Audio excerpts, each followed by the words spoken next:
Hai, selamat datang kembali di Nonton Lagi Channel. Bagaimana nih kabar kalian? Semoga baik-baik saja ya. Di episode kali ini kita akan membahas sebuah folklore yang mengerikan. Bersiaplah.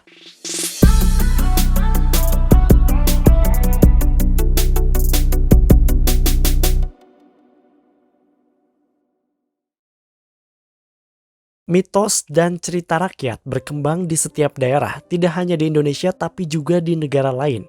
Adanya berbagai mitos ini memiliki fungsi dan tujuan yang beragam. Biasanya, mitos berfungsi untuk mengembangkan simbol-simbol yang penuh makna serta menjelaskan fenomena yang mereka hadapi. Selain itu, di beberapa daerah, mitos juga berfungsi sebagai pegangan masyarakat supaya mereka bisa menjaga sikap atau tingkah laku. Di episode kali ini kita akan membahas salah satu mitos atau mungkin cerita rakyat yang sangat populer di Amerika Latin, yaitu La Llorona, The Weeping Woman. Sosok La Llorona sebelumnya pernah disinggung dalam film Disney Pixar yaitu Coco. Di babak ketiga film, Mama Imelda sempat menyanyikan sebuah lagu yang beberapa kali menyebut kata La Llorona. Lebih lanjut, di tahun 2018 ada sebuah film horor yang diproduksi oleh Warner Bros. Berjudul The Curse of La Llorona yang berhasil menyita perhatian publik kala itu. Buat kalian yang sudah menonton filmnya, pasti tahu La Llorona adalah cerita hantu dari Amerika Latin yang suka menculik anak-anak. Diceritakan La Llorona tidak hanya menculik mereka, tapi juga membunuh mereka secara brutal. Agak aneh memang kenapa sosok menyeramkan ini sempat dinyanyikan oleh Mama Imelda dalam film Coco. Menggunakan pakaian serba putih, La Llorona biasanya berkeliaran di malam hari mencari anak-anak yang akan dibawa ke tempatnya. Dia tidak memiliki hati, tidak akan pernah berhenti, dan jika kalian sedang sial, kalian bisa mendengar suara tangisannya di malam hari. Itu merupakan sebuah pertanda bahwa kamu adalah korban selanjutnya. Di balik semua itu, siapa sebenarnya La Llorona ini? Kenapa dia terdengar sangat terobsesi dengan anak-anak?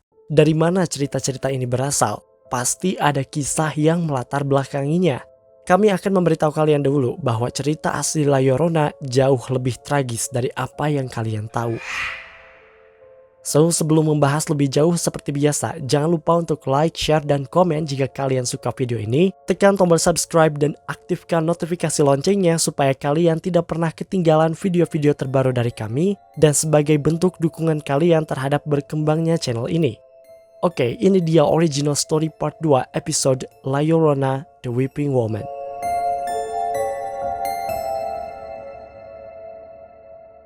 Jika kamu termasuk salah satu fans cerita-cerita horor, sudah menjadi hal yang wajar ketika ada entitas, hantu, atau benda-benda terkutuk biasanya memiliki ceritanya sendiri.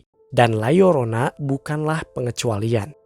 Tidak ada yang lebih bagus untuk memulai menceritakan kisah La Llorona selain dari kehidupannya ketika masih menjadi manusia. Oke, berdasarkan mitos yang beredar di Amerika Latin, La Llorona adalah seorang wanita Hispanik yang sangat cantik. Orang-orang Hispanik berbeda dengan orang-orang Latin, walaupun banyak orang yang menganggapnya sama. Hispanik lebih merujuk pada mereka yang menggunakan bahasa Spanyol dan atau memang keturunan Spanyol. Sedangkan Latin adalah mereka yang keturunan dari Amerika Latin. Nama aslinya adalah Maria, dan ia dilahirkan dari keluarga dengan status sosial yang rendah. Banyak orang yang bilang bahwa dia berasal dari keluarga petani yang miskin. La Llorona percaya bahwa dirinya bisa keluar dari kemiskinan jika ia bisa menikah dengan pria kaya raya. Selama masa transisi menuju fase dewasa, La Llorona alias Maria telah banyak dilamar pria untuk memiliki hatinya, namun tidak ada satupun yang ia terima. Namun akhirnya, hatinya bisa ditaklukkan oleh seorang pria bernama Armando. Armando dikenal sebagai sosok kaya raya, pengusaha ternak yang tampan, namun memiliki sisi liar yang nampaknya tidak dapat dikendalikan. Semua wanita menginginkannya dan Maria tahu akan hal ini. Selain itu, Maria juga tahu bagaimana menghadapi pria seperti Armando dan cara untuk memenangkan kompetisi di antara wanita lain. Sangat sederhana. Maria berpura-pura mengabaikannya. Maria tahu pria sepopuler dan setampan Armando akan penasaran jika ada wanita yang tidak peduli terhadapnya. Dan cara ini berhasil. Armando tertarik pada Maria. Armando melakukan berbagai macam cara. Dia menyanyikan lagu balad favorit Maria di depan pintu hingga memberinya hadiah. Maria masih bersikap dingin padanya hingga waktu yang dirasa tepat untuk menerima Armando di hatinya. Pada akhirnya, Maria bisa ditaklukkan ketika ia pergi berkencan bersama Armando dan tidak lama setelah itu, mereka memutuskan untuk menikah. Kebahagiaan mereka bertambah ketika dikaruniai 2 orang anak yang menawan. Untuk waktu yang lama, Maria telah mencapai kebahagiaannya. Dia menikah dengan pria tampan dan kaya, tinggal di rumah besar, pokoknya dia merasa apa yang diinginkannya telah terpenuhi. Namun, seperti kebanyakan orang bilang, hidup itu seperti roda yang berputar. Kebahagiaan Maria akan segera menemui akhir. Seiring dengan berjalannya waktu, perhatian Armando perlahan memudar. Dia sering tidak pulang ke rumah selama berbulan-bulan untuk melakukan aktivitas koboi yang tidak penting. Sekalinya pulang, yang mana itu jarang, dia hanya memberikan perhatian pada anak-anaknya, tidak pada Maria. Mungkin Armando merasa bahwa istrinya itu sudah tidak cantik lagi. Berbagai macam rumor terdengar bahwa Armando akan menikah kembali dengan wanita yang memiliki status sosial yang lebih tinggi. Nah, ada beberapa versi mengenai kehadiran pelakor alias selingkuhan Armando ini. Dalam satu versi, Maria mengetahui suaminya berselingkuh ketika ia bersama anaknya melihat Armando bersama seorang wanita lain di sungai. Versi yang lain mengatakan bahwa Armando sempat pulang ke rumah untuk menjenguk anak-anaknya bersama istri barunya. Pada saat itu, Armando bahkan tidak mengakui Maria sebagai istri pertamanya. What? Maria tentu saja murka dengan sikap suaminya yang sangat ia cintai itu. Dia merasa dibuang dan merasa terhina. Tapi dalam hatinya sebenarnya muncul rasa ingin membalas Armando. Maria berpikir, Armando bukanlah orang sembarangan. Dia memiliki kekuasaan yang lebih di rumah tersebut. Maka satu-satunya cara untuk membuatnya merasakan sakit hati yang mendalam adalah dengan melenyapkan orang yang paling ia cintai sekarang.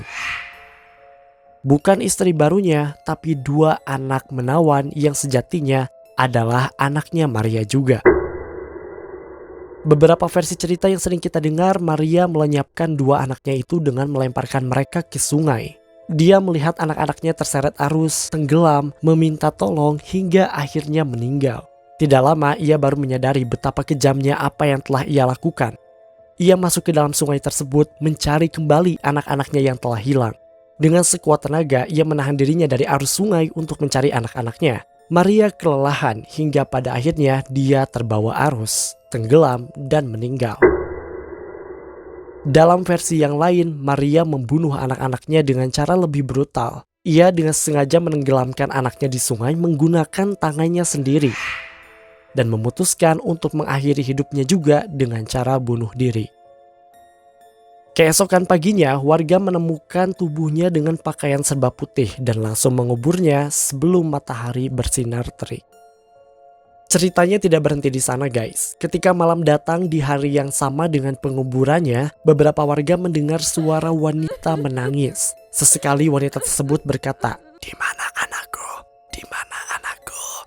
Para warga tersebut mencari sumber suara dan melihat wanita dengan pakaian serba putih yang sama dengan pakaian yang dikenakan oleh Maria. Dalam mitos dan cerita rakyat yang berkembang, Maria mencari anaknya supaya ia bisa masuk ke surga. Jadi katanya ia tidak bisa masuk ke surga karena tidak bersama anak-anaknya. Padahal anak-anaknya itu sudah ada di surga. Itu hanya hukuman untuk Maria karena telah membunuh mereka dan sebenarnya ia akan segera dimasukkan ke dalam neraka. Sejak saat itu, arwah Maria berkeliaran mencari anaknya dan menangis dengan keras. Itulah sebabnya dia mendapatkan sebutan The Weeping Woman atau wanita yang menangis. Arwahnya yang awalnya mengerikan perlahan berubah menjadi mematikan. Alih-alih mencari anaknya sendiri, La Llorona justru memikat anak orang lain supaya jauh dari orang tuanya, kemudian membawa mereka untuk ditenggelamkan di sungai. Itulah sebabnya mengapa para orang tua Hispanik menceritakan kisah ini pada anak-anak mereka yang suka keluar malam. Bukan hanya untuk menakuti, tapi juga sebagai peringatan. Sebenarnya hanya ada sedikit informasi mengenai urban legend La Llorona ini. Mungkin kita bisa sampaikan bahwa cerita ini berasal dari Meksiko dan sudah ada sejak 500 tahunan yang lalu. The Weeping Woman atau La Llorona bisa dikategorikan ke dalam hantu sejenis White Ladies. White Ladies adalah hantu yang biasanya mengenakan pakaian serba putih saat berkeliaran. Legenda White Ladies hampir bisa ditemukan di semua negara di dunia. Legenda tersebut biasanya dipenuhi dengan cerita pembunuhan, tragedi, atau bunuh diri.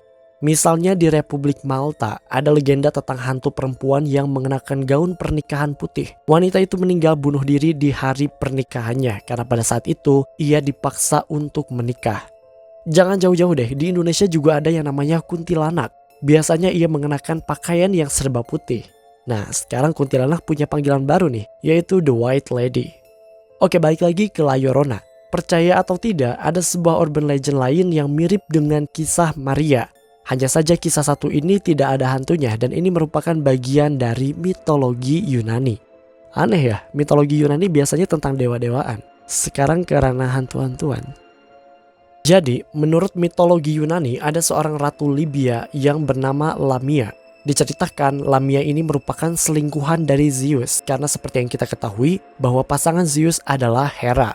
Zeus beberapa kali menghamili Lamia. Ketika Hera tahu akan hal ini, dia tidak bisa menahannya. Hera mengutuk Lamia sehingga ia membunuh anak-anaknya menggunakan tangannya sendiri. Dan di versi lainnya dikatakan bahwa Hera mengubah Lamia menjadi monster pemakan anaknya sendiri. Maka ketika ia kembali menjadi dirinya yang asli, dia sangat ketakutan melihat anaknya sudah tidak berbadan lengkap. Dan Lamia langsung merobek kelopak matanya sendiri dan mencongkelnya. Tapi penderitaannya tidak berhenti di sana. Lamia mungkin buta, tapi hal terakhir yang ia lihat sebelumnya adalah mayat anak-anaknya. Ia tidak bisa melupakan bayangan dari anak-anaknya itu. Ketika tidur di malam hari, ia diberi belas kasihan oleh Zeus dengan diberikan mata ajaib supaya ia bisa tertidur. Tapi di siang hari, Lamia pergi mencari anak-anak yang jauh dari orang tuanya untuk ia lahap jiwanya. Hal ini sangatlah menarik. Walaupun cerita La Llorona dan Lamia ini berasal dari dua tempat yang berbeda, tapi keduanya memiliki persamaan tentang kehilangan anak dan memiliki outcome yang sama, yaitu sebagai peringatan. Nah, sekarang kita masuk ke bagian paling menarik dari video ini, yaitu hubungannya dengan salah satu film dari Disney Pixar, yaitu Coco. Seperti yang kami jelaskan di awal video, di babak terakhir film, Mama Imelda terdengar menyanyikan sebuah lagu yang mengungkit tentang La Llorona. Ada apa dengan lagu itu? Dan apa hubungannya dengan cerita yang ada dalam film Coco? Well, bersiaplah untuk mendengar kejutan. Lagu tersebut dinyanyikan oleh Mama Imelda ketika mencoba untuk menghindari Ernesto. Ternyata lagu tersebut aslinya ditulis oleh Andrés Hanestrosa pada tahun 1941. Lagunya sangat panjang dan memiliki lirik yang repetitif, tapi memiliki banyak interpretasi atau penafsiran yang membuat lagunya memiliki hubungan dengan legenda horor La Llorona. Lagu ini sebenarnya menceritakan tentang seorang pria yang bekerja sebagai penyanyi yang terjebak dalam sebuah hubungan yang tidak sehat bersama The Weeping Woman. Semasa hidupnya, pria ini memiliki keinginan untuk pergi keluar kota untuk bernyanyi. Namun istrinya, The Weeping Woman, tidak pernah mengizinkannya. Istrinya itu sering menangis ketika suaminya akan pergi. Ini hampir sama dengan cerita Mama Imelda di awal film. Diceritakan bahwa Papa Hector pergi keluar kota untuk mengejar impiannya sebagai seorang penyanyi. Namun semuanya tidak berjalan dengan baik. Jangan-jangan cerita Mama Imelda ini memang terinspirasi dari lagu La Llorona yang ia bawakan.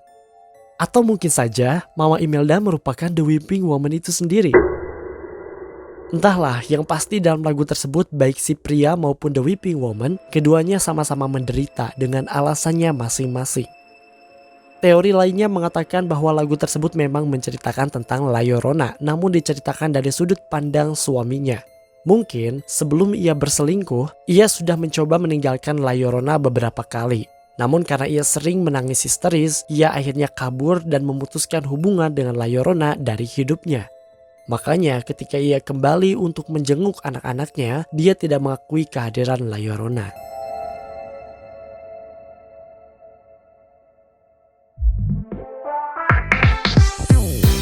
Oke guys, itu dia original story part 2 episode La Llorona. Kami harap kalian menyukai video ini dan bisa menambah pengetahuan kalian ya. Sebelum berpisah seperti biasa, jangan lupa untuk like, share, dan komen jika kalian suka video ini. Tekan tombol subscribe dan aktifkan notifikasi loncengnya supaya kalian tidak pernah ketinggalan video-video terbaru dari kami dan sebagai bentuk dukungan kalian terhadap berkembangnya channel ini. Mari terhubung lebih dekat dengan cara follow kami di Instagram dan TikTok di @nontonlagi. Dan jangan lupa, Creepy Crime Case kini hadir di Nonton Lagi Podcast hanya di Spotify. Sampai jumpa lagi di episode Nonton Lagi channel berikutnya.